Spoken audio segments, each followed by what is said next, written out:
మాట్లాడదాం. మనతో పాటు మరికొందరు స్టూడెంట్స్ నాయకులు అయితే ఉన్నారు. నమస్తే అన్న. నమస్తే అండి. మీ పేరన్న? శ్రీకాంత్. నిన్న రేవంత్ రెడ్డి గారు ఇక్కడికి వచ్చి అయితే ఒక కార్యక్రమం అయితే చేపట్టారు. ఇది రావడం రెండోసారి. సో చాలా హామీలు ఇచ్చినట్టున్నారు. సో ఏం చెప్తారు దాని గురించి?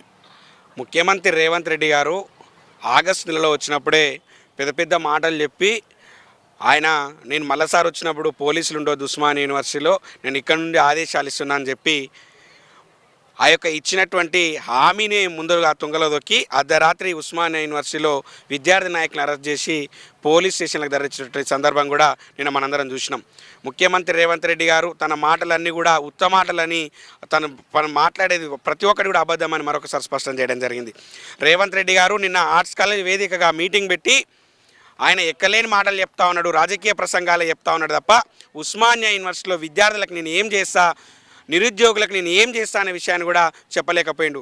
రేవంత్ రెడ్డి గారు పూర్తి స్థాయి ప్రసంగం కేసీఆర్ చుట్టూ, కేటీఆర్ చుట్టూ, హరీష్ రావు చుట్టే తిరిగింది తప్ప ఉస్మానియా యూనివర్సిటీకి తానేం చేస్తానో, ఉస్మానియా యూనివర్సిటీ భవిష్యత్తుకు తాను ఏ విధంగా దోహదపడతానో అనే విషయాన్ని కూడా చెప్పలేకపోయిండు. రేవంత్ రెడ్డి గారు ఉస్మానియా యూనివర్సిటీ విద్యార్థులంటే రేవంత్ రెడ్డి గారికి ముందు నుండే ఒక చిన్న చూపు ఉన్నది. గతంలో కూడా ముఖ్యమంత్రి రేవంత్ రెడ్డి గారు ఉస్మానియా యూనివర్సిటీ విద్యార్థులను తాగుబోతులని, అడ్డకూలీలను అభివర్ణించినటువంటి సందర్భం ఉండే. నిన్న కూడా ఉస్మానియా యూనివర్సిటీ వేదికగా నిన్న విద్యార్థులను ఉద్దేశిస్తూ, నేను వ్యవసాయం నేర్చుకొని వచ్చినటువంటి వ్యక్తిని, పంటకు పట్టినటువంటి చెదను, పంటకు పట్టినటువంటి చీడను ఏ మందు ద్వారా నేను తొలగించగలుగుతా, నేను ఆ విద్యలో నేర్పరని చెప్తూ మరొకసారి విద్యార్థులను అవమానించేటటువంటి పరిస్థితి నిన్న నెలకొన్నది.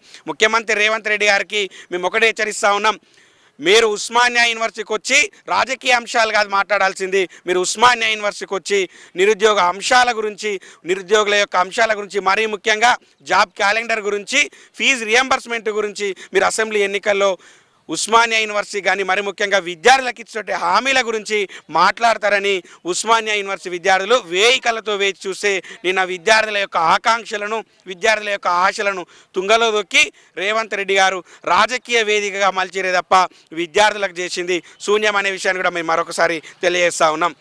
సో నిన్న 1000 కోట్లతో మనకు అభివృద్ధి పనులకు అని చెప్పేసి 1000 కోట్లతో జీవోతో కూడా తీసుకురావడం జరిగింది. సో దాని గురించి ముఖ్యమంత్రి రేవంత్ రెడ్డి గారు 1000 కోట్లతోటి జీవో రిలీజ్ చేసినని గప్పాలు కొడతా ఉన్నాడు. ఈరోజు పెద్ద పెద్ద యొక్క తాటికాయంత అక్షరాలతోటి కూడా రాపించుకోవడం జరిగింది చాలా పేపర్లలో. కానీ మేము అడుగుతా ఉన్నాం ఉస్మానియా యూనివర్సిటీ బిడ్డగా, మీరు 1000 కోట్ల ద్వారా అభివృద్ధి చేయదలిసినటువంటి బిల్డింగులు కానీ, మౌలిక వసతులు కానీ మీరు చేస్తే అక్కడ విద్యార్థులు చదువుకోవడానికి ఫ్యాకల్టీ లేదు కదా అని మేము అడుగుతా ఉన్నాం. బిల్డింగులు, మౌలిక వసతులు, విద్య చెప్పవనే విషయాన్ని కూడా రేవంత్ రెడ్డి గారు గుర్తుపెట్టుకోవాలి. ముందుగా మీరు చేయాల్సింది ఫ్యాకల్టీ రిక్రూట్మెంట్ అనే విషయాన్ని కూడా మేము తెలియజేస్తూ ఉన్నాం. అదేవిధంగా నిన్న చూసిర్రు, గత ప్రభుత్వంలో విద్యార్థుల మధులో విషం నింపి వారి విద్వేషాలు రెచ్చగొట్టి రాష్ట్ర వ్యాప్తంగా బస్సు యాత్రలని, సైకిల్ యాత్రలను చేపట్టినటువంటి కొంతమంది రాజకీయ నిరుద్యోగులు, కాంగ్రెస్ రాజకీయ నిరుద్యోగులు నిన్న ఉస్మానియా యూనివర్సిటీ వేదికగా విద్యార్థులు అడిగినటువంటి సమస్యలకు నీళ్లు మింగి దొడ్డిదారిని తప్పించుకునేటువంటి పరిస్థితి కనిపిస్తూ ఉన్నది. బల్మూర్ వెంకట్ గారు కానీ, అద్దంకి దయాకర్ కానీ విద్యార్థుల యొక్క ప్రశ్నలకు, విద్యార్థులు లేవనెత్తినటువంటి ప్రశ్నలకు సమాధానాలు చెప్పలేక నీళ్లు మింగి దొడ్డిదారిన పారిపోయినటువంటి సందర్భం కూడా కనిపిస్తూ ఉన్నది. మేము చెప్తా ఉన్నాం, ముఖ్యమంత్రి రేవంత్ రెడ్డి గారు కానీ, కాంగ్రెస్ నాయకులకు కానీ మీరు మరొకసారి స్పష్టం చేస్తూ ఉన్నాం, తెలంగాణ సమాజాన్ని మోసం చేసినట్టు, బీసీలను మోసం చేసినట్టు ఉస్మానియా యూనివర్సిటీని మోసం చేస్తా అంటే ఊరుకునేటువంటి ప్రసక్తి లేదు. రేవంత్ రెడ్డి గారు మీరు చెప్పేటువంటి మాటలకు బల్లలు ధరిచి విజిల్లు కొట్టనీక ఉస్మానియా యూనివర్సిటీ విద్యార్థులు కాంగ్రెస్ కార్యకర్తలు కాదనే విషయాన్ని కూడా గుర్తుపెట్టుకోండి. ఉస్మానియా యూనివర్సిటీలో ఉన్నటువంటి పౌరుషమైనటువంటి విద్యార్థులు, చైతన్యానికి వేదికైనటువంటి ఉస్మానియా యూనివర్సిటీ విద్యార్థులు మిమ్మల్ని వెంటబడి తరిమేటువంటి పరిస్థితి నిన్న నెలకొన్నదంటే మీరు జాబ్ క్యాలెండర్ ప్రకటించకపోవడం, విద్యార్థుల సమస్యలను లేవనెత్తకపోవడం, మరీ ముఖ్యంగా ఫీజు రియంబర్స్మెంట్ పైన కనీసం ఊసెత్తకపోవడం చూస్తూ ఉంటే ముఖ్యమంత్రి రేవంత్ రెడ్డి గారికి యూనివర్సిటీలపైన, మరీ ముఖ్యంగా ఉస్మానియా యూనివర్సిటీ పైన రేవంత్ రెడ్డి గారికి ఏ విధమైన ప్రేమ ఉందో స్పష్టమైంది.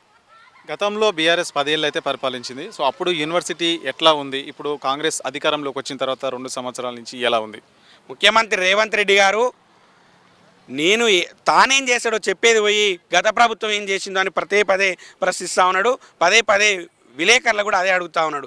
మేము ఒకటే అడుగుతాను, గత ప్రభుత్వంలో గత ముఖ్యమంత్రి కేసీఆర్ గారు ఓయూ ప్రశస్తిని పెంచాలనేటువంటి గొప్ప ఆకాంక్షతోటి 200 కోట్ల రూపాయల నిధులు ప్రకటించడంతో పాటుగా ఆయన 100 ఇయర్స్ ఉత్సవాలకు వచ్చి విద్యార్థులకు కావాల్సినటువంటి మెస్ బకాయిలను కూడా పూర్తి స్థాయిలో మెస్ బకాయిలను మాఫీ చేసి విద్యార్థుల పక్షాన్ని నిలబడాడు గత ముఖ్యమంత్రి.